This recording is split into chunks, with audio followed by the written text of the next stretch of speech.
만나서 반갑습니다. 저는 대나무로 칫솔 만들고 있어요. 네, 소셜벤처 하고 있습니다. 제가 설명은 좀 너무 거창하게 해주신 것 같은데 사실은 무슨 큰 성취를 해본 적은 없는 사람이고요. 아마 막 같이 고민하는 사람일 걸. 그냥 쉬어가는 코너라고 생각하세요. 그리고 보통 제가 이거 오늘 준비하면서 전 강의가 익숙한 사람은 아니어가지고 무슨 얘기를 해줄까 고민했는데, 네, 제가 어떻게 이 일을 하게 됐는지랑 지금 고민하고 있는 게 뭔지 좀 말씀드리면 좋을 것 같다고 생각했고요. 그거를 여러분들이랑 좀 같이 공유하고 싶고, 보통 학생들은 30분이 넘으면 분노를 하기 시작하기 때문에 가능하면 30분 안에 끝내려고 노력하도록 하겠습니다. 저희가 만드는 칫솔인데요. 한번 보시면 좋을 것 같고요. 네, 저희 회사는 프로젝트 노아라는 회사고요. 대나무 칫솔과 천연유래 치약을 제조 판매업하고 있고요. 그리고 그 이커머스 서브스크립션 서비스로 그 유통 채널을 만들어 가려고 하는 회사입니다.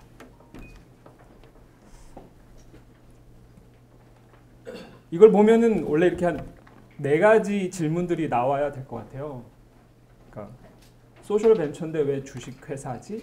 아마 여기는 소셜벤처 수업을 다 들었기 때문에 아마 제가 무슨 얘기를 할지 대충 예측을 하실 것 같기는 한데, 어쨌든 그리고 저희가 대나무 칫솔과 천연유래 치약을 만든다고 했으니까 왜 칫솔을 만들려고 하는지, 그 다음에 이거 방송 찍으니까 은근히 떨리네요.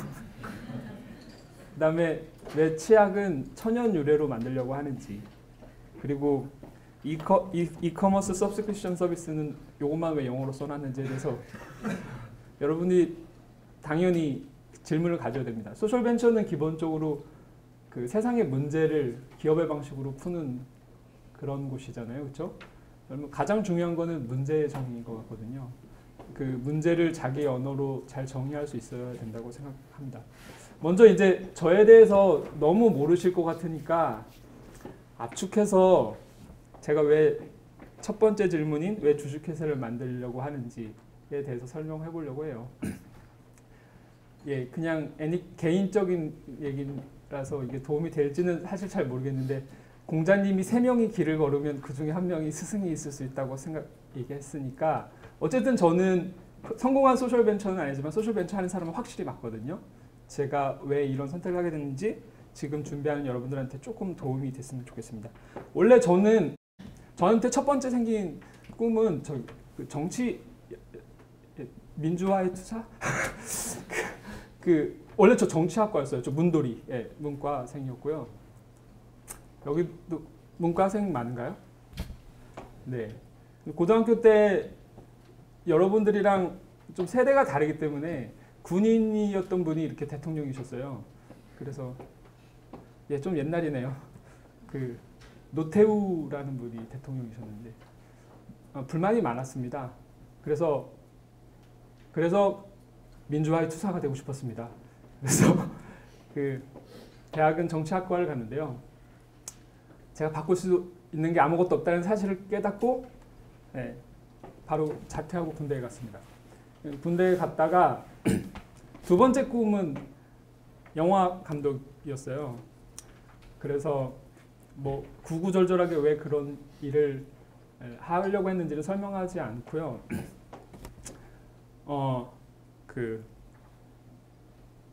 네, 영화가 그냥 좋았어요. 그래서 저도 어렸고요. 그래서 영화를 엄청나게 사랑했습니다. 근데 되게 슬프게도 그때 저는 좋은 영화 감독이 되는 게 좋은 시나리오를 쓰는 거라고 생각했거든요. 그래서 이제 군대를 제대하고, 보통 남들은 군대 갔다 오면은 정신 차린다는데 우리 어머니 말씀입니다. 이놈은 딴따라가 되려고 한다고. 그때는 이런 그 엔터테인먼트 산업이 이렇게 발달할 줄은 몰랐었던 시대여가지고요. 그런데 이제 전 영화 너무 하고 싶어가지고 저기 신정동 달동네가 있는데, 지금은 달동네인지 모르겠습니다. 거기 이제 친구 집에 얹혀 살면서 시나리오를 겁나 썼어요. 근데 이제 그 세상에 자기가 엄청 사랑하는 일이, 자기가 엄청 좋아하는 일이 잘할 수 없는 일인 경우도 있더라고요. 시나리오를 엄청 많이 썼는데 그 어떤 무슨 뭐 신춘문예나 뭐 시내 21 이런데 응모하는 데가 있잖아요. 그 흔한 장려상 하나 입상 한번 못 하더라고요. 어느 날 제가 이렇게 쓴 시나리오를 제가 봤는데 제가 읽어도 너무 재미가 없는 거예요. 눈물이 나더라고요. 지금 나 갑자기 이거 찍으니까 약간 감정이 북받치네요. 네. 제가 사실 말씀드리고 싶은 건 그겁니다. 자기가 좋아하는 일이 꼭 잘할 수 있는 일은 아닐 수도 있다. 그런 얘기고요.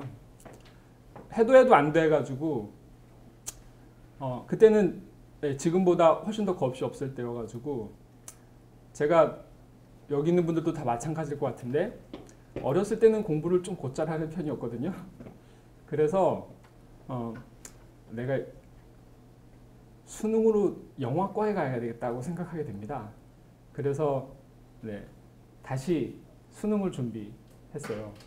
수능을 준비하고 하고 싶은 일도 생기고 이제 군대 갔다 와가지고 이제 돌아갈 곳도 없잖아요. 학교도 자퇴해버린 상태여가지고 겉멋이 너무 들었어요. 이제 앞으로도 제 인생을 보면은 겉멋 때문에 인생을 참 많이 망가뜨리거든요. 그래서 그때는 되게 멋있게 자퇴를 딱 했는데 하여튼 그래서 공부를 열심히 했습니다. 그래서 수능을 봤고요. 영화과 저희 때 지금 어떤지 모르겠는데요. 옛날에 영화 연출과 한 10명 뽑았거든요. 그때는 뭐 이런 뭐 영상 무슨 과가 요즘 되게 많은 것 같더라고요. 그때는 중앙대, 동국대 이렇게 10명씩 뽑고 막 그럴 때여가지고 공부를 아주 열심히 했어야 됐습니다. 그래서 군대 갔다 와서 열심히 돌을 깨고 수능을 준비했고요. 그리고 이제 영화과에 진학하려고 준비를 하고 있는데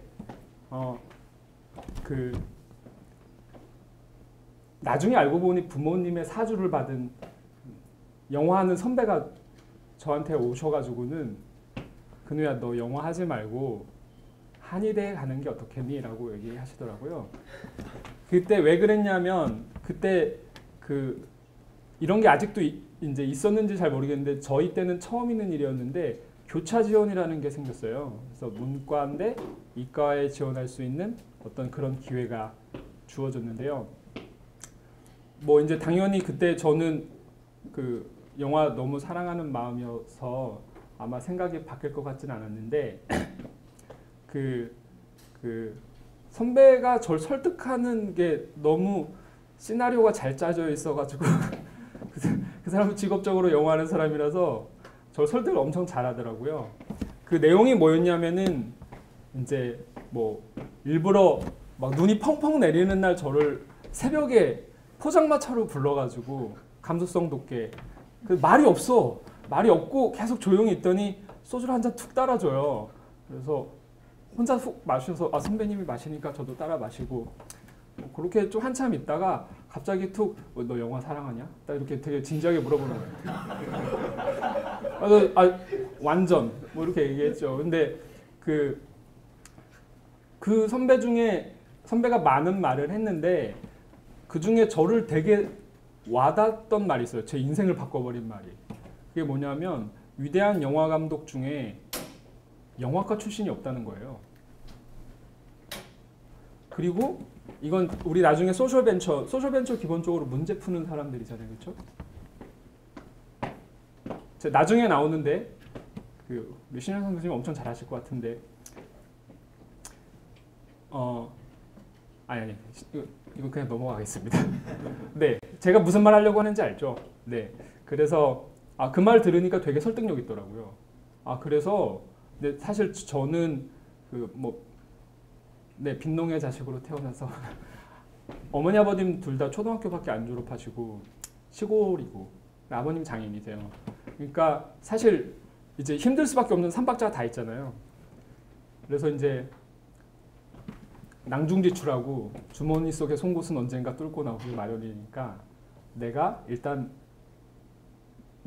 위대한 영화 감독 중에 영화과 출신 없으니까 내가 평생 이 꿈을 포기하지 않으면 언젠가 김태희와 만나는 날이 있을 것이다 라는 꿈을 꾸고 이제 부모님 소원을 들어드리고 이제 합의를 하고 이제 한의대에 가서 공부하고 남는 시간에 시나리오를 쓰겠노라 이렇게 다짐을 합니다. 그래서 제 인생이 훅 바뀌어요. 근데 왜 치대냐?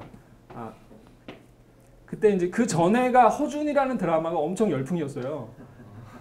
제가 치대 공공학번인데요. 이것도 되게 중요한 메시지인데 전 재수를 넘어서 오수를 한 셈이죠. 그래서 이제 저는 정치학과 갔다가 군대 갔다가 다시 수능을 봐가지고 치과대학에 들어간 케이스니까. 네. 질문 있나요? 그래서 이제 왜 치대 갔냐? 치대에서 장학금을 줬어요. 그 전에 한의대가 이제 허준 드라마 때문에 완전 열풍이어가지고요. 그때 의대보다 한의대가 더 셌어요.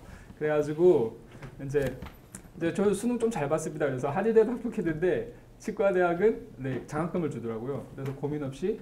근데 엄마 또 어제까지만 해도 뭐 네가 허준이대 된다 막 겁나 얘기하더니 엄마 나 거기서 장학금 받았어 그랬더니 치대로 가라 막. 그래서 치과대학 갔습니다. 한 번도 태어나서 한 번도 제가 의학 계열로 갈 거라는 생각은 해본 적이 없어요. 여러분도 이거 좀 잘 이렇게 뭐라고 해야 되나? 지금 막 아마 여러 가지로 인생을 고민하고 계실 것 같은데 제가 요즘 미국 친구들이랑 일하고 있거든요. 되게 좋은 거는 걔네는 이과 저과로 진짜로 잘 가더라고요. 근데 그렇다고요. 근데 치과대학 가서 그럼 이제 원래는 이제 제가 그렇게 사랑했었던 영화 시나리오를 이제 겁나 써야 되잖아요. 그런데 이제 막상 대학 이제 뭐라고 해야 되나? 네, 그래서 학교에 갔더니 또 생각이 또 인간 마음이 간사하잖아요. 생각이 또 바뀌더라고요. 저를 바꾸게 한 건 뭐였냐면은 과외였어요. 과외. 요즘도 많이 하실 것 같기는 한데 이제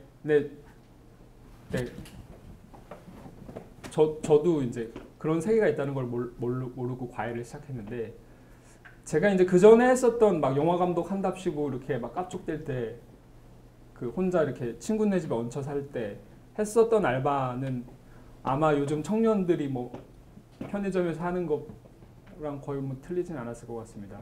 그 당시에 커피숍 알바하면 시간당 1,500원 받았거든요. 그리고 이제 신문 배달하면은 매일같이 그때는 막 주말에도 해야 되고 돈도 제가 받아야 됐어요. 수금이라고 하죠. 매일 한 집에 이렇게 한 달을 돌리면은 한 집에서 1,000원 받아요. 100부 돌리면 10만 원. 그때 꽤 큰 돈이었어요. 세 달에 한 번씩 보너스로 이제 10만 원 받고 진짜 아싸 막 이럴 때였는데 근데 대학 가가지고 이제 과외를 해보니까 돈을 진짜 많이 주는 거예요. 아마 제 생각에는 그때 저희 과외비 받던 거를 지금 아마 여러분들이랑 제가 듣기로는 별 차이가 없는 거라고 들었어요. 과외비 시장이 성장을 안 해가지고 다른 거는 다 성장하는데 그때는 이제 엄청 큰 돈이었죠. 그래서 저는 이건 뭐 교육 노동자들한테는 죄송한 말씀이지만 제가 개인적으로 느꼈을 때는 와 이거 완전 꿀잼. 네. 그래가지고 시나리오는커녕 저 이제 과외 시장에 본격적으로 뛰어들어서 그리고 이제 치과대학에는 이상하게 좀 부잣집애들이 되게 많아요. 근데 걔네들은 여자친구 뭐 목걸이 사주려고 과외하고 뭐 배낭여행 가겠다고 과외하고 막 그러는데 저는 이제 목숨 걸고 붙으니까 그 당시에 제 별명이 이제 박재벌이었습니다. 과외 시장을 이렇게 왜냐면 이제 좀 악착같이 하고 또 이제 뭐 사실은 수능은 변별력이 그렇게 없잖아요. 근데 제가 사실 뭐 변별력이 별로 없잖아요. 근데 뭐 장학금을 타고 이런 것도 부모님들이 되게 좋아하시더라고요. 그래가지고 입학 성적이 되게 좋은 거. 그래가지고 적당히 좀 기름칠을 조금 해가지고 광고 좀 화려하게 올리고 하니까 과외가 이제 저한테 오기 시작했는데 저 진짜 악착같이 저는 이제 좀 부끄러운 얘기지만 학생보다 돈을 주는 부모를 좀 설득해야 되겠다라는 생각을 되게 많이 했어요. 그게 저의 이런 우리 벤처로 많이 생각하면 저희 타겟이었죠. 그래서 저 부모한테 잘 보일 방법을 되게 많이 연구했고 그래서 나중에 돈을 좀 제법 벌게 됐던 것 같습니다. 학생치고는. 네, 그 돈맛이 그때부터 한 10년 이상을 어떻게 하면 돈을 많이 벌까 생각을 진짜로 많이 했던 것 같아요. 영화라는 꿈은 또 사라지고 결정적으로 저의 인생을 또 한 번 바꿨었던 큰 거는 2008년 금융위기예요. 원래 좀 이쯤에서 원래 좀 슬픈 얘기가 좀 나와야 되는데 잘난 척 들어갈 거니까 조심하세요. 저는 이제 치과대학을 졸업하고 약간 제가 벤처 스타일이긴 한 것 같아요. 저 리스크 테이킹을 좀 되게 즐기는 스타일인 것 같기는 한데 이제 학교 다닐 때 계속 알바해서 돈 막 모으고 한 다음에 저 진짜로 농담이 아니라 돈을 많이 벌고 싶었어요. 여기도 그런 사람 몇 명 있을 거라고 생각합니다. 돈을 많이 벌고 싶어서 우리 동기 중에 치과 병원을 제일 빨리 개원했어요. 1호. 그리고 네, 뭐 병원도 좀 제법 잘 됐던 것 같아요. 동기들 중에서는. 그래서 병원을 막 하고 있는데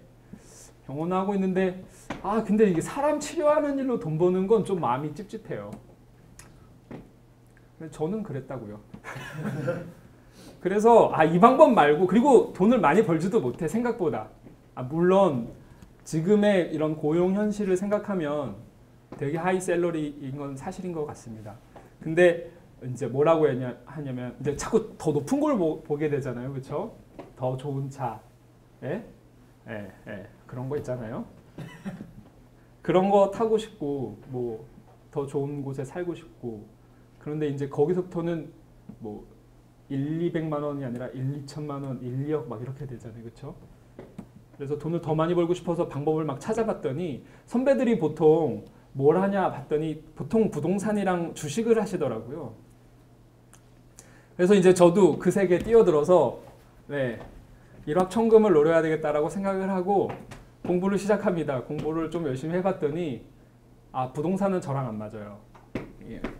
부동산은 좀 확실할 것 같긴 한데 황금성이 떨어져가지고 저는 빨리빨리 돈으로 바뀌는 게 좋거든요. 좀 성격이 급해요.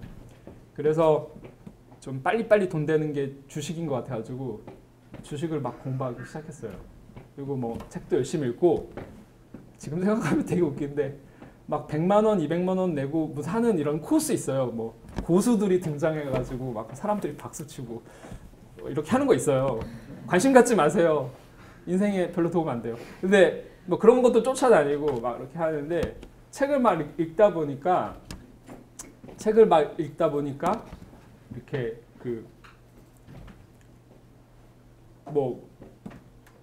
갑자기 제가 이제 그때도 이렇게 뭐 학생들한테는 엄청 큰 돈일 수도 있겠는데 몇 천만 원어치 이렇게 주식을 가지고 있었는데 갑자기 이게 온 거예요. 2008년 금융위기가. 갑자기 내가 가지고 있었던 주식이 뚝뚝뚝뚝 떨어져요. 그때 GS건설이라는 회사를 갖고 있었는데 한 4천만 원 갖고 있었던 것 같은데 3천, 2천 막 떨어지는 거예요. 열받잖아요. 그래서 이제 다시 또 책을 막 열심히 읽었는데 그때가 되게 좋은 기회라는 거예요. 책에 보니까. 그러니까 영어로는 체리 피킹 타임이라고 하는데 내재 가치의 손실 없이 외부 효과가 엄청 셀 때 체리가 떨어지잖아요. 그럼 죽기만 하면 되는 데인데 우리나라도 IMF나 금융위기나 아니면 닷컴 붕괴나 뭐 신용카드 위기가 있었을 때 물론 그거에 직격탄을 맞은 회사들은 엄청 위험해지긴 하지만 아닌 회사들은 실제로는 난 비즈니스 내가 이거 왜 이렇게 열심히 설명하고 있지? 네, 집어치우고 저는 그게 기회라고 생각했습니다. 그래서 이 체리를 따먹어야 되겠다라고 생각해가지고 잘하던 병원을 제가 고용하고 있던 페이닥터를 엄청 꼬셔가지고 돈으로 바꿨어요. 그리고 이제 그때는 대출이자 좀 센데 대출을 좀 받아서 몰빵을 했습니다. 주식에. 그래서 돈을 많이 벌었습니다. 이상입니다. 잘나죠? 근데 이게 또 새로운 기회로 연결이 되더라고요. 저는 원래 그때 꿈은 워렌 버핏이었는데요. 주식 투자를 한번 끝을 봐야 되겠다라고 생각을 했어요. 근데 이제 한 1년 반 지나니까 다시 주가가 천천히 올라가기 시작하잖아요. 그렇죠? 다시 회복. 그때 막 2,000이던 게 890까지 떨어졌거든요. 그러니까 거의 10,000원 하던 게 5,000원까지 떨어졌다가 다시 10,000원까지 오르는 과정이었는데 그때는 사실 뭘 사도 다 오르거든요. 근데 이제 제가 또 왜 이렇게 열심히 설명하고 있지? 그래서 제가 샀던 주식이 이렇게 좀 많이 올랐는데 그 다음부터는 고르는 족족 떨어지는 거예요.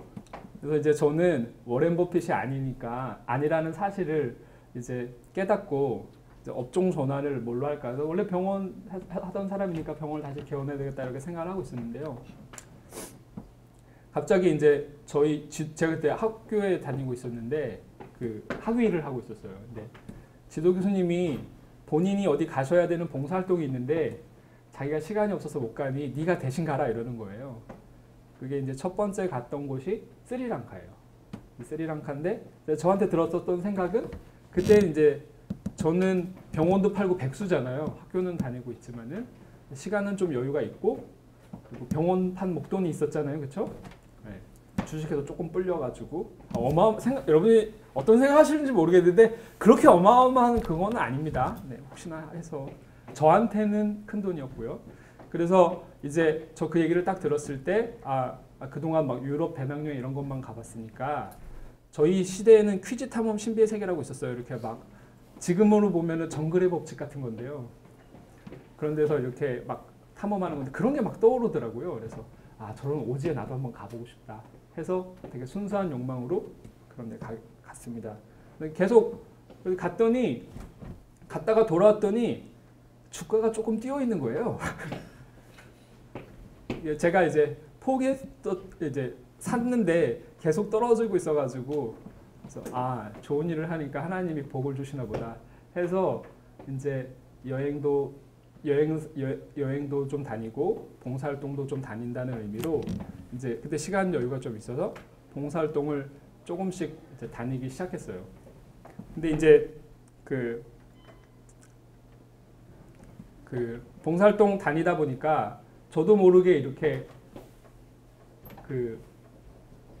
뭐 경제적으로 사회적으로 되게 외면되신 분들 이런 사람들의 삶을 가까이서 보게 되잖아요. 근데 이제 본능적인 위화감이 드는 거죠. 그러니까 사실 제가 가서 치료를 몇 명 해준다고 해서 그 사람들의 삶이 달라지는 건 아니잖아요. 그렇죠? 제가 되게 재밌는 얘기를 하나 해드릴까요? 여러분 우리 조선시대 때나 아니면 영국 산업혁명 이럴 때 뭐 인간의 수명이 한 30살밖에 되지 않았다고 하잖아요. 그렇죠? 근데 지금 한 70, 80까지 막 살죠. 거의 2배 이상 뛰었는데 그게 과연 무엇 때문에 그렇게 된 걸까요?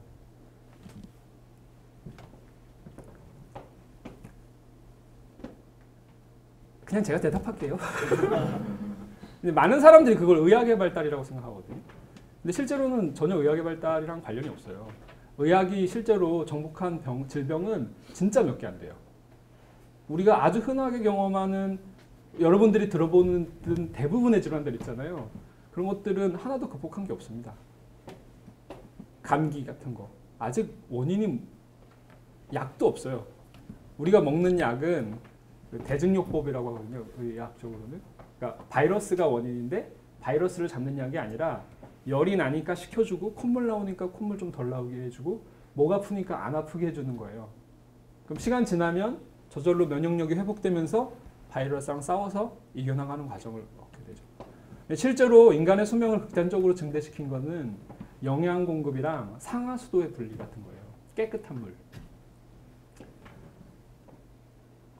이거에 대해서 얘기하러 온 건 아니니까 다시 제가 이제 그런 현장으로 가니까 이제 지금 하루 2.5달러 미만으로 사는 사람들 이런 사람들의 숫자가 한두 명이 아니라 수십억 명씩 있거든요. 근데 이런 사람들의 삶을 가까이서 보다 보니까 내가 이렇게 살아도 되나 라는 생각을 하게 되더라고요. 그래서 막 고민을 또 하다가 또 제가 성격이 급하니까 이제 좀 이게 내가 이런 삶을 살 수 있을지 좀 더 고민해봐야 되겠다 하고 저 우간다로 갔습니다. 우간다로 간 이유는 그 당시에 이제 이쪽 업계에서 제일 활발하게 제일 유명하셨던 분이 있는데 이제 그분이 이제 거기 계셔가지고 제가 이제 일종의 그 소셜 벤처로 얘기를 하면 린 스타트업처럼 한번 가서 트라이얼을 해본 거죠. 그래서 해봤더니 저는 한 3개월도 못 버티겠더라고요. 그래가지고 다시 이제 한국에 돌아와서 이제 지금 하는 일을 이제 하게 됐는데요. 네. 이거 설명하기 되게 어렵네요. 다음에 혹시 기회가 있다면은 제가 이 과정을 좀 더 자세하게 설명드리고 싶은데, 저 오늘도 시간이 넉넉하게 있으니까요. 그래요?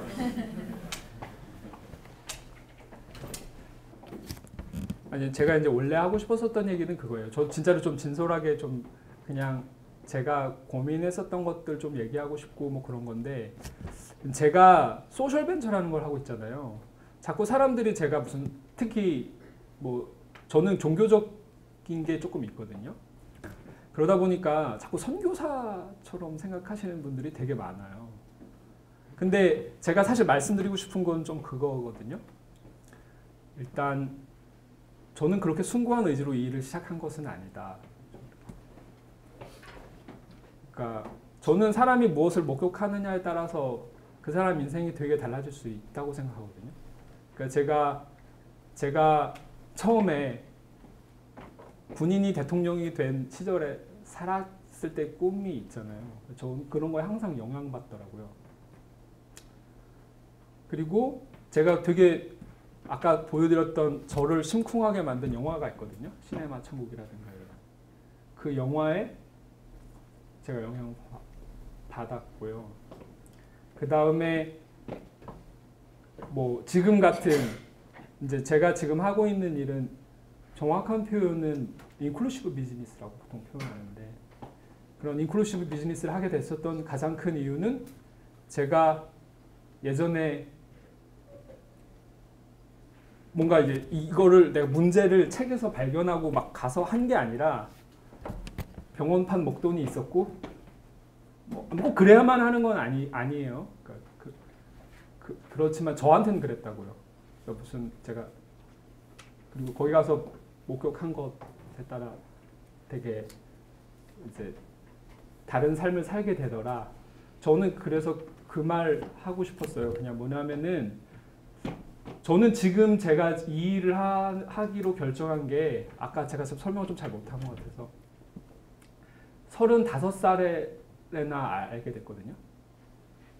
그래서 요즘 막 사람들이 막 너 뭐 할 거냐 막 이런 질문을 되게 많이 한다고 해가지고 사실 그냥 제가 원래 제 인생을 꼭 이렇게 좀 간략하게 이렇게 설명하면서 사실 제일 말하고 싶었던 건 그거거든요.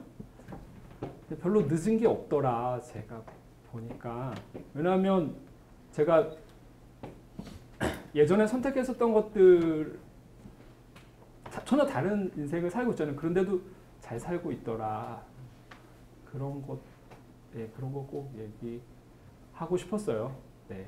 그리고 우리가 그건 결정할 수 없더라. 보통 이렇게 제 경험은 내가 뭘 해야 되겠다. 뭐 이제 이런 거 있잖아요. 그런 거는 대부분 작심삼일이 되더라. 근데 내가 주어진 환경을 선택할 수는 있겠더라. 뭐 이런 거 있잖아요. 내가 한국에서 공부할지, 미국에서 공부할지, 무슨 과를 선택할지, 어디서 인턴을 할지 이런 거는 결정할 수 있더라. 그런 거에 내가 영향을 되게 많이 받아. 그러니까 갑자기 지금 막 여러분들이 나는 뭐 대통령이 되겠어. 뭐 예를 들어서 그런 거는 자기 인생을 못 바꾸더라. 뭐 이제 그것보다는 지금 눈앞에 있는 작은 선택들을 결정하는 거는 본인이 할 수 있더라. 지금 내가 도서관에 가면 그래도 공부를 예, 그렇습니다. 설명이 잘 안 되네요. 네, 그래도 다 전달됐을 거라고 저는 믿고 있습니다. 그래서 이제부터 이제 이제 개인 얘기를 제가 그 마지막에 이제 우간다에 갔다 와서 한국에서 했었던 일들을 하게 될게요.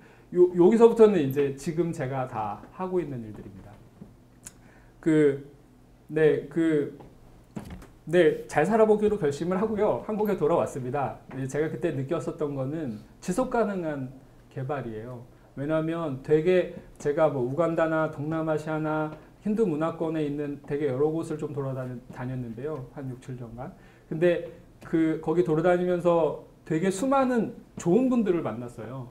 그런데 그런 좋은 분들, 뭐 선교사, 막 인생 바쳐서 막 일하시는 분들, 이태석 식부님 같은 분들이 정말 많으시거든요.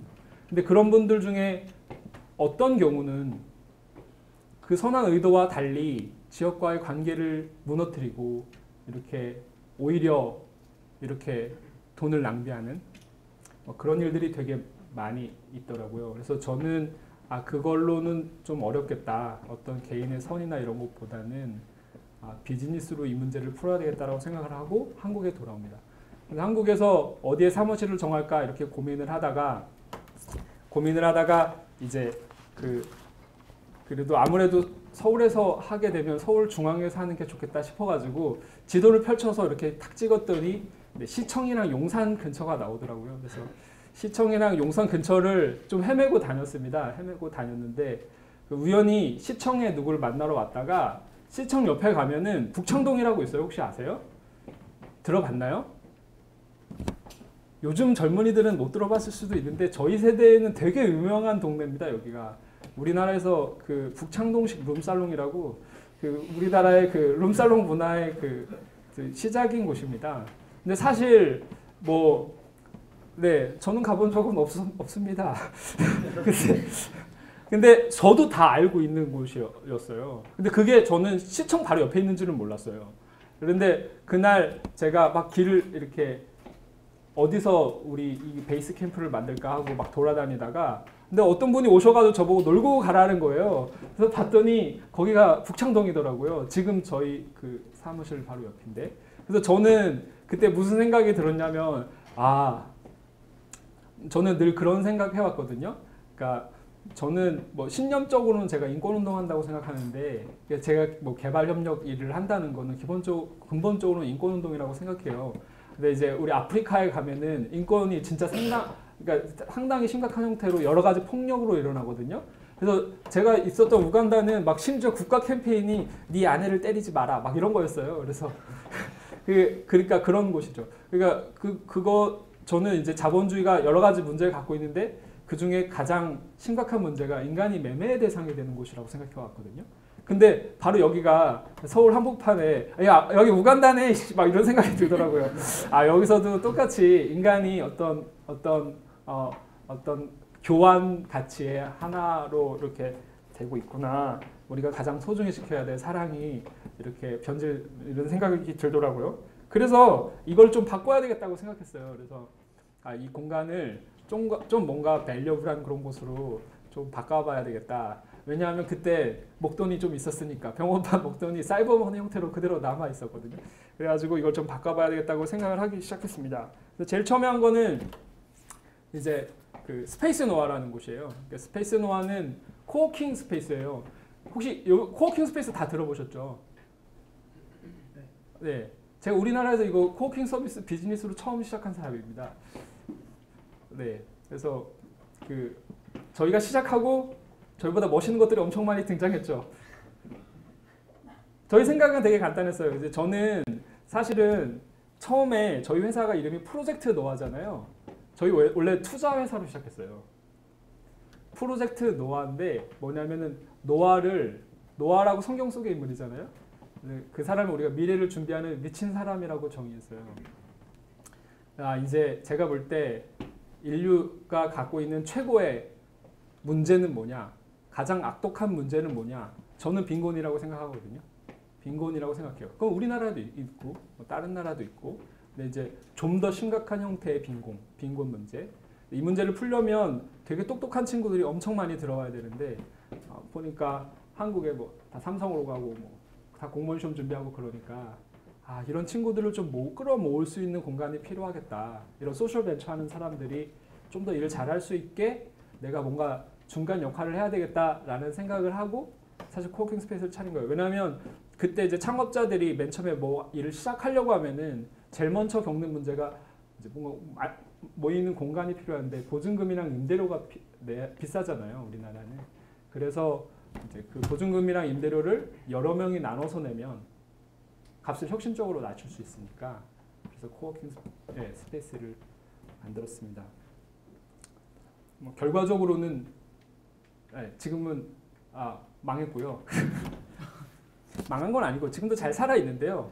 성장은 멈춘 상태입니다. 이유는 이제 그 여러 가지가 있을 수 있는데 시간이 많지 않으니까 제가 생각할 때 가장 큰 이유는 이제 정부나 재단에서 공짜로 코워킹 스페이스를 너무 많이 만들어내고 있어요. 그리고 뭐 대학도 마찬가지고. 그래서 이제 외국에 보면 위워크나 뭐 이렇게 되게 이렇게 성장할 수 있는 기회가, 왜냐면 우리는 돈 받아야 되는데 우리는 유료인데, 심지어 저희가 지금 구로에 무중력지대 쥐벨이라는 걸 운영하고 있거든요. 저희가 2개의 코워킹 스페이스를 운영하고 있는데 한쪽은 공짜고 한쪽은 유료예요. 네, 그래서 이 비즈니스 생태계 자체가 좀 많이 무너진 상태예요. 한국에서는. 그래서 지금은 망한 상태고요. 그리고 제가 이때는 이제 아까까지만 해도 잘난 척을 많이 했으니까 이제 앓는 소리 쪽으로 이제 좀 돌아가면은, 그때 이제 제가 여기 한국에 왔을 때는 병원판 목돈이 좀 있었는데 이제 여기서 투자사를 차렸잖아요. 되게 멋있는 줄 알고 투자사를 차렸는데 6개 회사에 투자했다가 6개 회사를 모두 망해버렸습니다. 그래가지고 지금은 되게 불쌍한 상태가 됐고요. 그리고 저 원래 이제 뭐 직업이 치과의사니까 병원을 좀 차려야 되겠다라는 생각을 하게 됐어요. 이때 저희가 풀고 싶었던 문제는 뭐냐면은 이제 이제 너무 이렇게 치과 진료비가 너무 비싸잖아요. 너무 비싸고 또 신뢰관계가 좀 많이 무너졌다고 생각해요. 그러니까 사실 정보 비대칭이 있으니까 의사가 충치야 하면 충치인가 해야 되는데 또 뭐 좋은 걸로 하시오 뭐 이러면 해야 되나? 또 이렇게 되는데 왠지 좀 찝찝하고 뭐 그런 거를 많이 겪는 것 같더라고요. 그래서 이제 저는 그 가장 큰 문제가 가장 큰 문제가 이제 치과 병원 같은 경우에는 보통 개인 사업자거든요, 사실 병원이. 그러니까 자기 돈으로 대출 받아가지고 이렇게 병원을 차린 거예요. 보통 남자들이 군대까지 갔다 오면은 한 30몇 살 되는데 그때 이제 병원 대출을 받아가지고 하는데 그 비율이 97% 정도 돼요.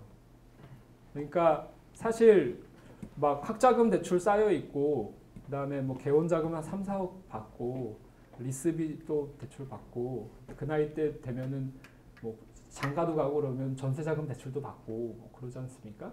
그런 빚더미 속에서 환자를 보면 이제 구조상 우리나라에서 이제 좋은 진료하기 되게 좀 어려운 상황인 것 같다. 그래서 저희 병원에서 사실 하려고 했었던 거는 근데 아주 간단해요. 그냥 사회적 자본을 만들자. 그래서 의사가 좀 대출받지 않게 하고, 그다음에 보통 의사가 이제 돈 버는 구조는 되게 간단하거든요. 돈 많이 벌고 싶으면 2가지를 하면 돼요. 비싼 진료를 권하거나 시간당 진료비를 많이 받거나 아니면은 환자를 많이 보면 돼요. 그렇죠? 그래서 그러면 이제 자기 수입이 자기가 일한 만큼 증가하는 구조잖아요. 그리고 이제 개인 사업자들이니까 다들 그렇게 되려고 이렇게 자기도 모르게 영향을 받을 수밖에 없잖아요. 그래서 저희는 그냥 월급 받자. 그래서 월급 받으니까 다 일을 잘 열심히 안 하더라고요. 대신 좀 진료는 좋아진 것 같습니다. 지금 그런 일을 하고 있고요. 네, 이제 지금 제가 보여드렸던 대나무 칫솔 사업을 또 하고 있습니다. 왜 대나무로 칫솔을 만들려고 하는 거냐면요. 지금 지도 보시면은 이게 세계 빈곤 지도인데요. 이 빈곤 지도에 대나무 생장 분포도를 겹쳐놓은 지도예요. 그러면 겹쳐져 있는 부분이 지금 세상에서 가장 가난한 사람들이 많이 사는 곳을 중심으로 이렇게 분포되어 있다는 것을 알 수 있습니다. 저는 이제 월드비전이랑 에티오피아에 간 적이 있었는데요. 에티오피아에 갔다가 그 우연히 이제 길에서 어떤 애를 만났어요. 애가 와가지고 대나무 바구니 사라고 하더라고요.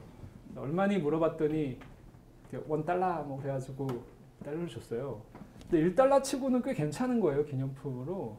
그래서 제가 이제 돌아와가지고 사람들한테 자랑했어요. 야, 나 이거 바구니 $1에 샀다. 그랬더니 이제 애들이 거기 있는 현지 분들이 저한테 야, 그 걔네들은 그거 학교도 못 가고 만든 건데 뭐 이런 식으로 막 얘기를 하시더라고요.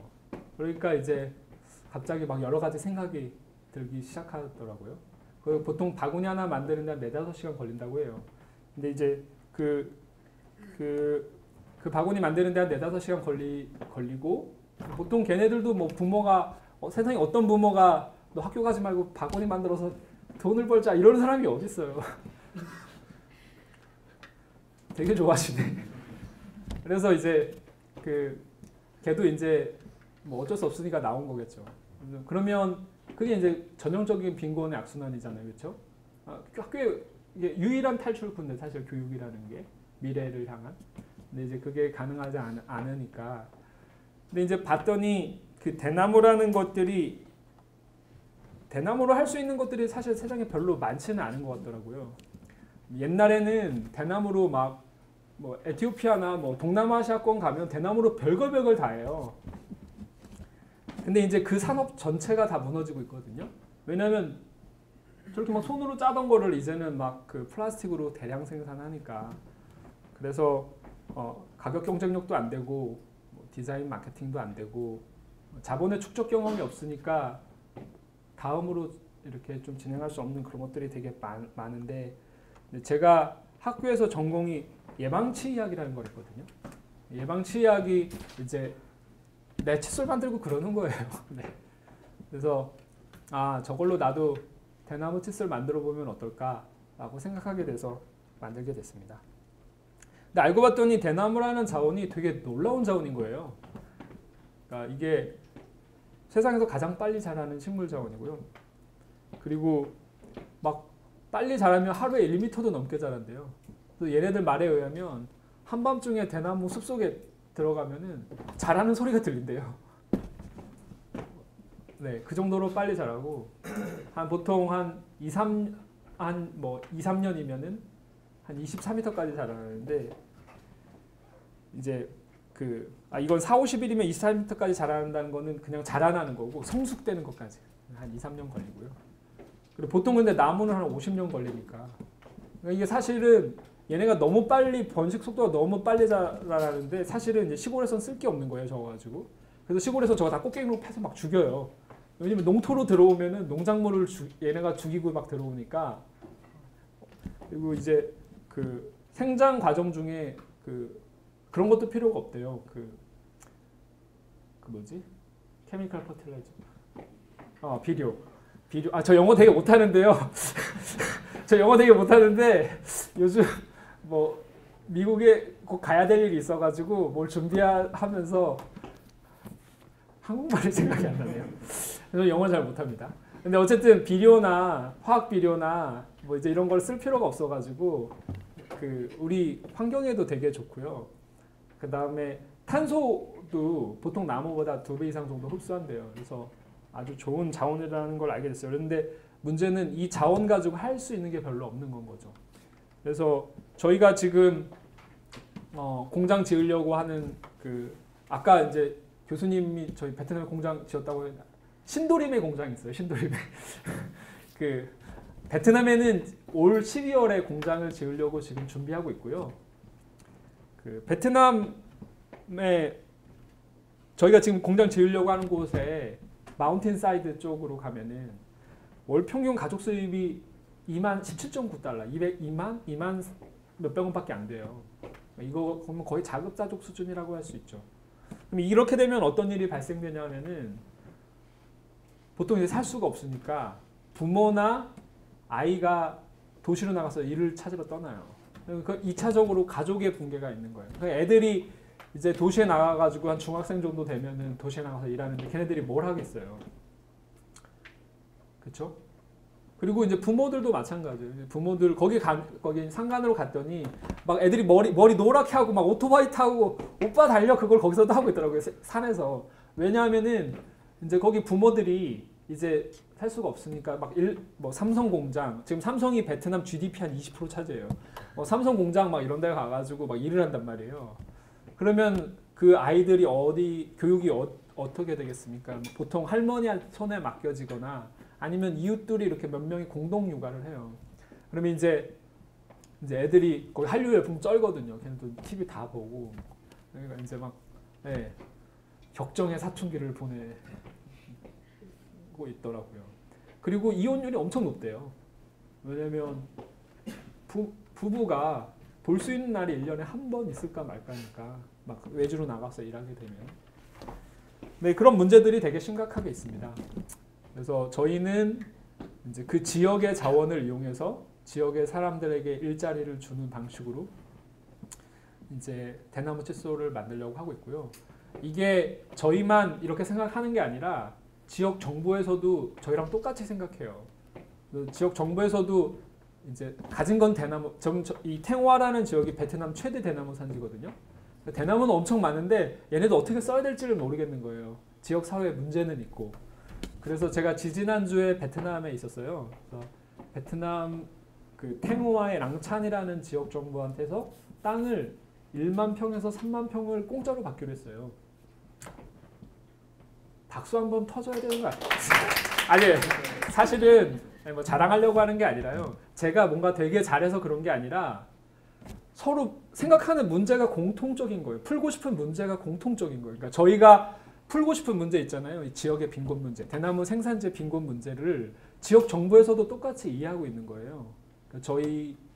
그러니까 땅을 공짜로 주려고 하고 뭐 세금을 안 받으려고 하고 뭐 그러는 거죠.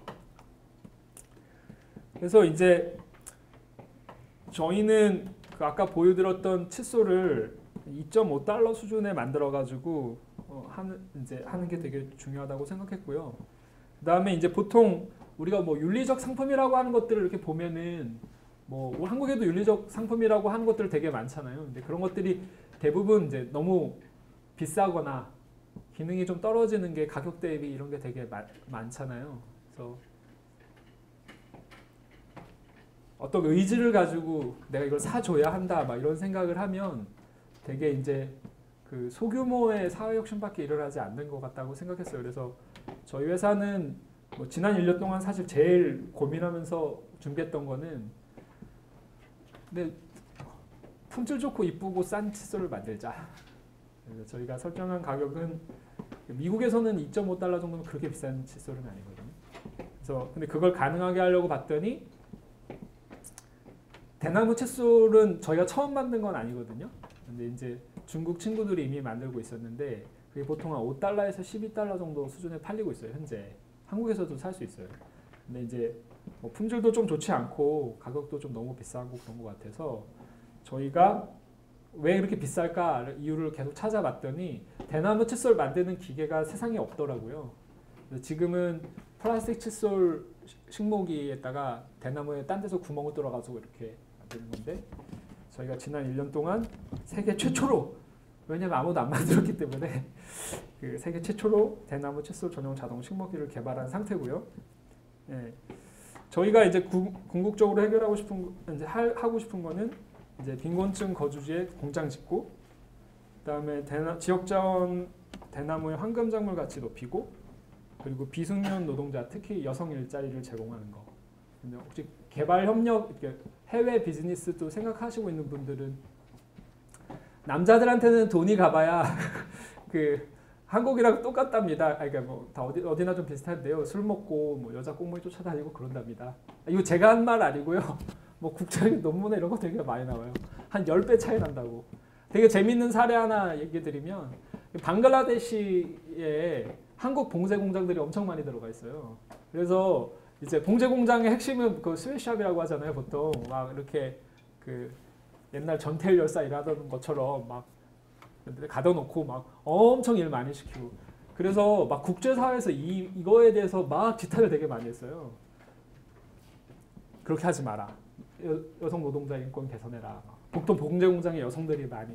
근데 되게 우리가 기억해야 될 재미있는 거는 그렇게 한 10년 지났는데 이제 남자들은 탱장탱장 놀고 여자들이 계속 돈을 버는 거잖아요. 큰 돈은 아니어도. 근데 이제 10년 지나고 봤더니 아이들 교육 수준이 엄청 높아진 거예요. 여자분들이 돈을 갖게 되면서. 그리고 그쪽 동네도 모든 가난한 동네가 비슷한데 이렇게 여성들의 권위가 되게 낮아요.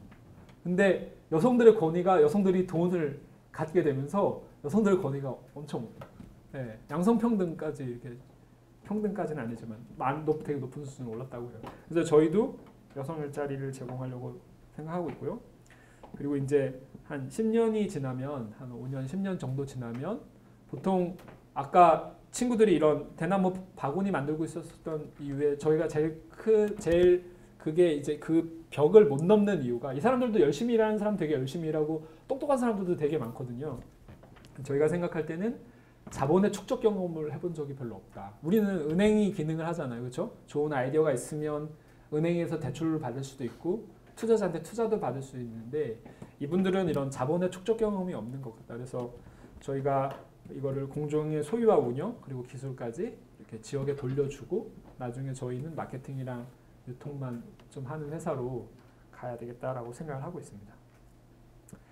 이제 저희 회사 미션은 이제 우리는 경제 사회적으로 가장 소외된 사람들과 공동체의 지속 가능한 성장을 위해 일한다로 잡았고요. 여기서 경제 사회적으로 가장 소외된 사람들이라는 거는 보통 이제 우리가 바텀 오브 더 피라미드라고 해요. 이거는 이제 사실 이쪽 업계에서는 아주 국제적으로 많이 쓰이는 단어인데요. 보통 연소득이 3,000달러 미만에 있는 40억 명 정도의 사람들을 의미합니다. 저희는 이제 이 사람들을 위해서 일하는 게. 저희가 이제 구체적으로 할 일은 이거는 한국말로 해석하면 좀 되게 애매해가지고 그냥 영어로 가져왔는데요. 아마 다 어려운 단어들은 아니니까 금방 이해할 거라고 생각합니다. 저희가 할 일은 이겁니다. Create jobs. 그러니까 제가 옛날에 의료봉사 활동할 때처럼 한 명 한 명 진료해봐야 그 지역의 의료도 별로 좋아지지 않지만 뭐 진짜 중요한 문제 아까 제가 막 의료가 중요한 게 아니라고 했잖아요. 그 메디슨이 중요한 게 아니라 헬스가 중요하거든요. 그러니까 헬스나 아니면 에듀케이션 이게 되게 중요하거든요. 그래서 이제 그거를 가능하게 하는 방법이 그동안 우리 인류가 했던 게 뭐 학교 지어주고 병원 지어주고 뭐 빵 주고 뭐 우물 뚫어주고 이런 거였는데 결과적으로 지금 몇백 년 동안 빈곤 탈출에 성공한 나라가 없잖아요. 저희가 생각하는 건 건강한 자본주의를 만드는 거. 그리고 그 중에 가장 우리가 현실적으로 구체적으로 지금 할 수 있는 건 create jobs라고 생각하고 per woman 여성한테 돈을 줘야 된다고 생각하고 그 타겟은 바텀 오브 더 피라미드라는 뜻이고요. 그 다음에 저희가 이제 대나무로 칫솔 만들다 보니까 이제 플라스틱 쓰레기 문제에 되게 관심이 많아졌어요. 그래서 지금 수치를 일일이 나열하면 머리만 아플 것 같으니까 졸라 많습니다. 진짜 그 바다에 가면 플라스틱 쓰레기 되게 많고요. 그게 단순히 쓰레기가 많아지고 안 썩고 이게 문제가 아니에요. 그러니까 그게 플라스틱도 분해되거든요. 썩고 그 마이크로 되게 조그만한 미세 플라스틱 얘기 들으셨죠? 그게 지금 생선 우리 몸으로 가는 거예요. 이게 진짜 심각한 문제입니다. 정말 인류의 큰 위협 중에 하나예요. 네, 그래서 이제 저희는 이게 우리 쉐어드 퓨처라고 생각해요. 우리 쉐어드 퓨처라고 생각해서 이제 reduce plastic waste for our shared future라고 이제 저희가 구체적으로 할 일. 그래서 이제 저희도 바로 뒷장에 있었네요. 네, 제가 이제 요즘 정신이 좀 없어가지고 이 자료를 어젯밤에 긴급히 만들어서 잘 기억이 나지 않습니다. 그래서 사실 이제 플라스틱은 이제 유한자원인 석유로부터 추출되고 생산 과정에서 또 많은 에너지를 소모하기도 하고 또 썩지 않는 반면에 대나무는 무한자원인 태양에 의해 자라나고 생태계랑 함께 공존하다가 다시 자연으로 순환되는 거기 때문에 환경적으로 되게 유리하다고 생각합니다. 그래서 이제 저희가 단순히 그냥 대나무가 플라스틱보다 친환경적이야 이걸 얘기하고 싶은 건 아니고요. 아예 이제 이걸 라이프 사이클 싱킹이라고 보통 표현하거든요. 그래서 그냥 채취부터 칫솔의 생산, 운송, 사용, 폐기까지 전 과정을 환경 이제 저희 환경 박사님이 2명이 저희 함께 같이 일하고 계세요.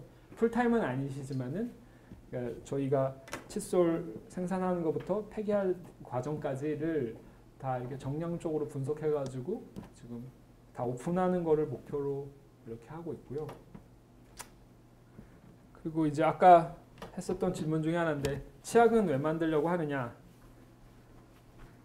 치약이 뻥이 너무 많아요. 그 막 이렇게 이거 방송 TV 찍으니까 또 말을 함부로 못 하겠는데 최대한 순화해서 얘기하면은 우리가 많은 치약들을 이렇게 보면은 보통 어떤 유효 성분들을 되게 자랑하잖아요.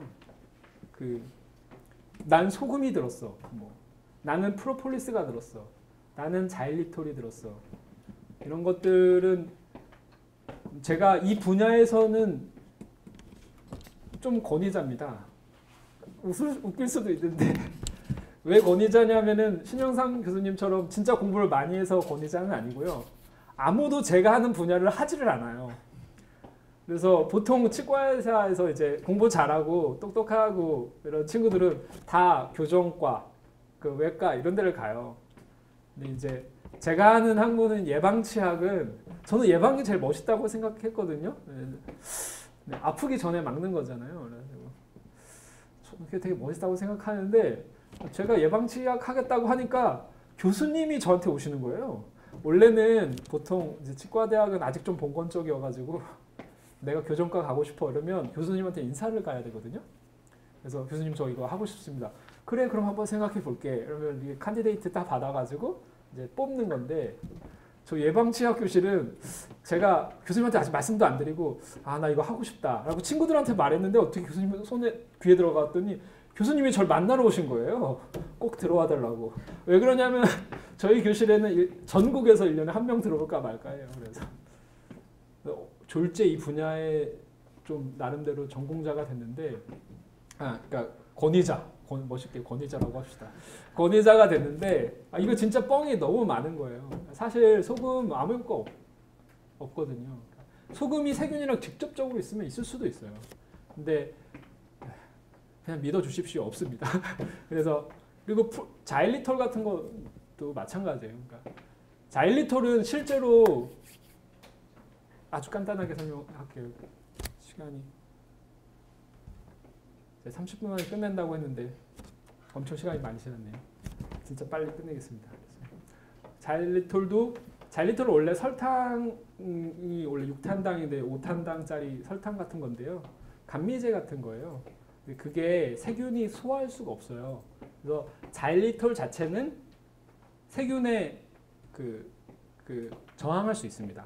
근데 문제는 만약에 진짜로 효과가 있으려면 치약 중량의 한 60-70% 정도 차지해야 돼요.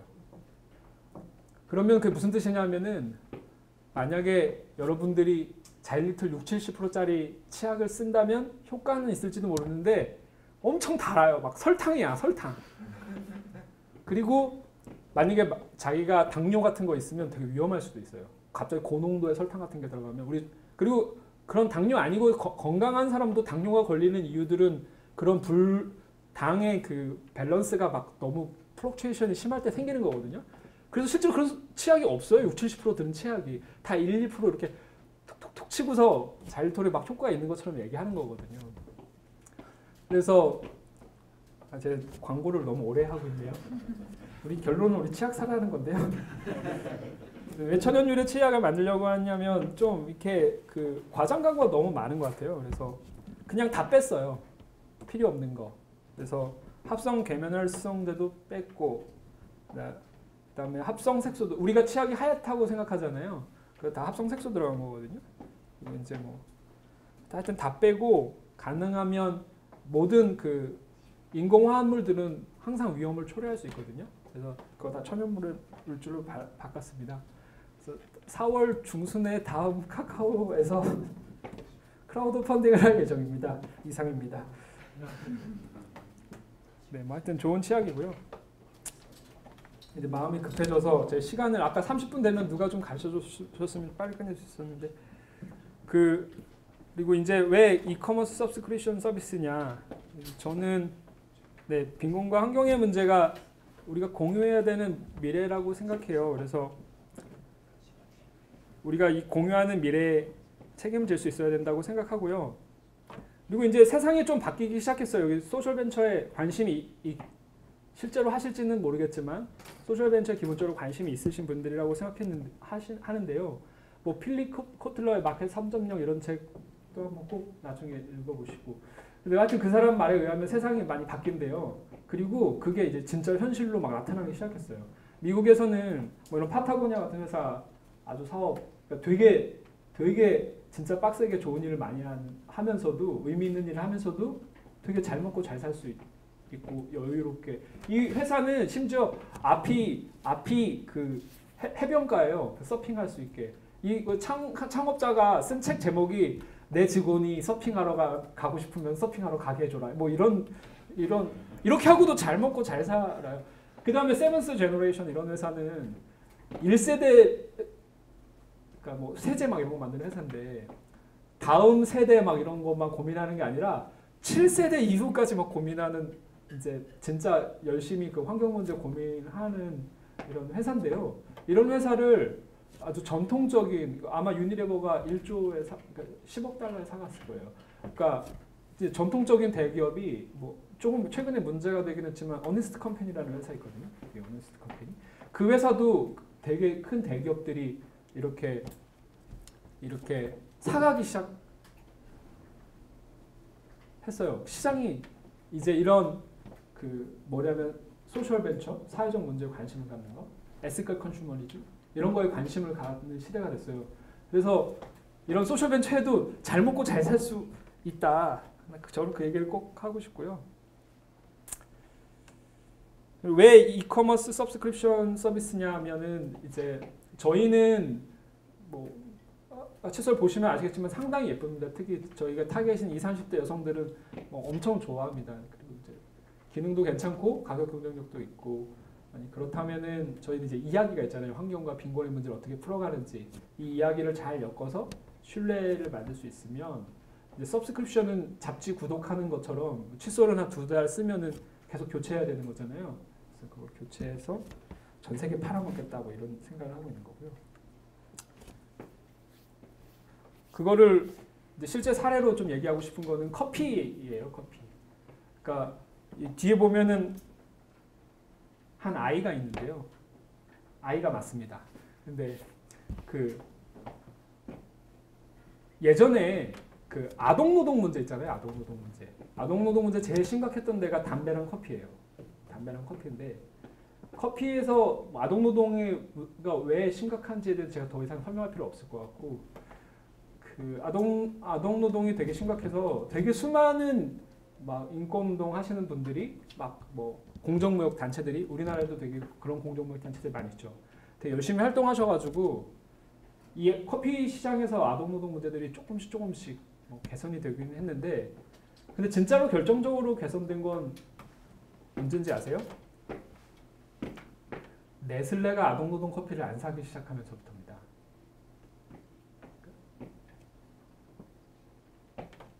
네슬레가 계속 싼 값의 커피를 이렇게 사려고 하면 당연히 아동이 투입돼야 단가를 낮출 수 있어요.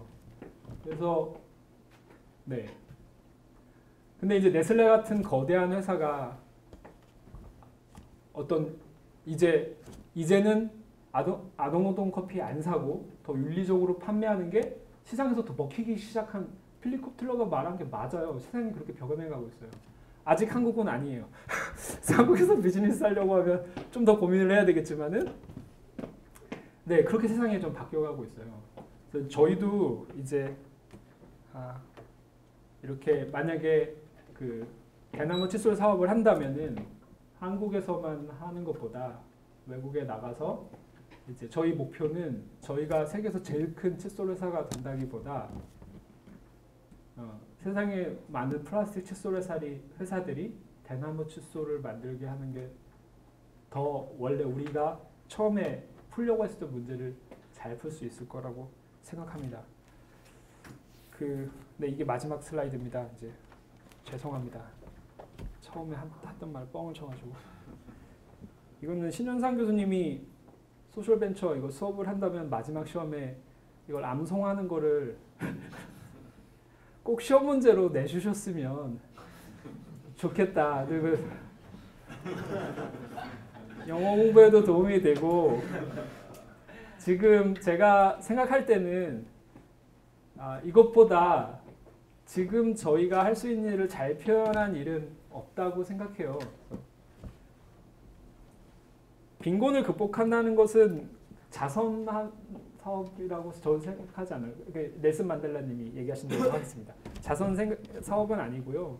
정의 행동이라고 생각하고 이거는 그 노예제나 인종차별 문제처럼 그 빈곤은 원래 자연스러운 일은 아니에요. 자꾸 제가 말하는 것처럼 얘기하네요. 넬슨 만델라님이 아니랍니다. 네. 그거는 인간에 의해 만들어진 거고 그렇기 때문에 인간의 행동에 의해서 극복되고 제거되어질 수 있는 것이라고 생각합니다. 때로 어떤 때는 이제 어떤 위대한 세대의 이런 악독한 일들이 무너지기도 하는데요. 바로 여러분들이 그런 위대한 세대가 될 수 있습니다. 제가 하는 말 아닌데 이거 엄청 치지하네요. 손발이 오그라드네요. 당신의 위대함을 꽃피우세요. 네, 감사합니다.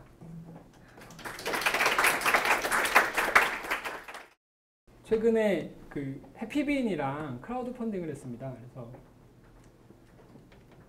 여기서도 이제 소셜벤처 하시니까 크라우드 펀딩 할 때 팁을 드리도록 하겠습니다. 현실적인 팁을. 저희는 되게 잘 팔았고요. 근데 이제 경험해 보니까 그게 되게 중요한 것 같더라고요. 첫 번째는 좋은 사진을 찍어야 됩니다. 이런 얘기 해도 되죠? 제가 제일 하고 싶은 얘기는 현실적인 팁이 제일 좋은 것 같아서.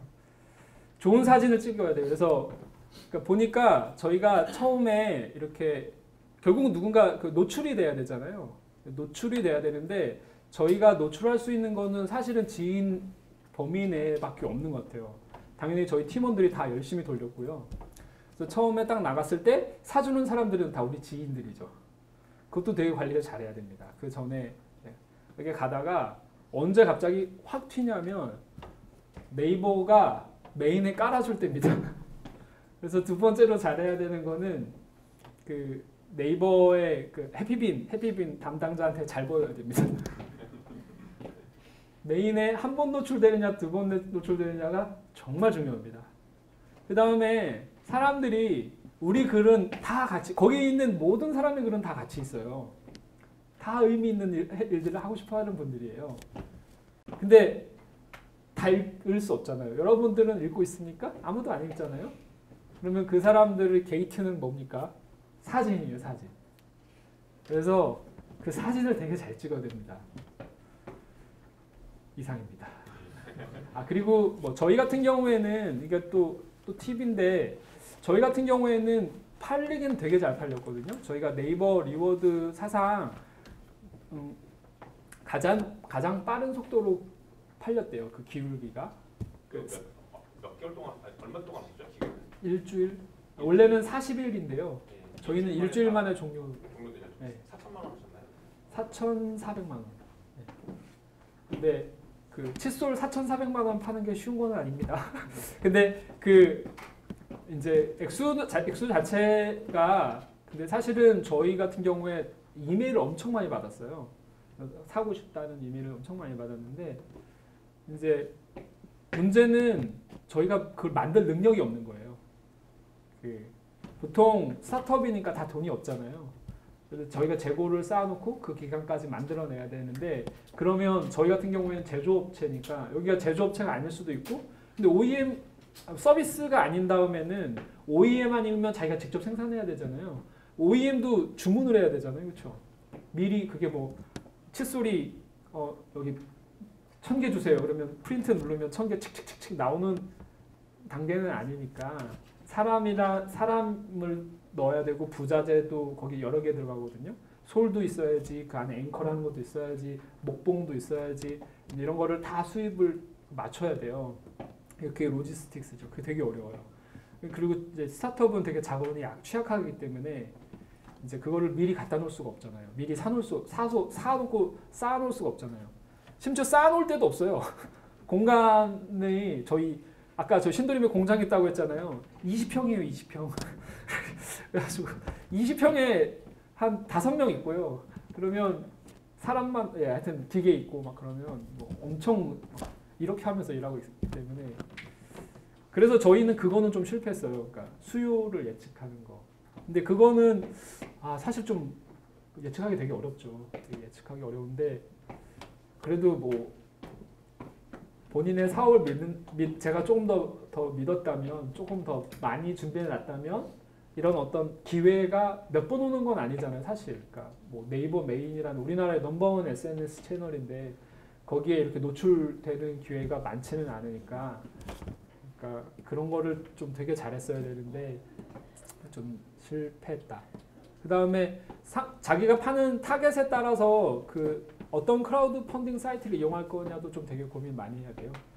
그래서 다음이 어떤 더 강한 부분이 있고요. 카카오가 그 다음에 네이버가 더 강한 부분이 있고 네이버는 수수료가 없고요. 사진도 공짜로 찍어주는데 이것도 방송에 찍히면 안 되는데. 나중에 저기 지우시면 돼요. 네.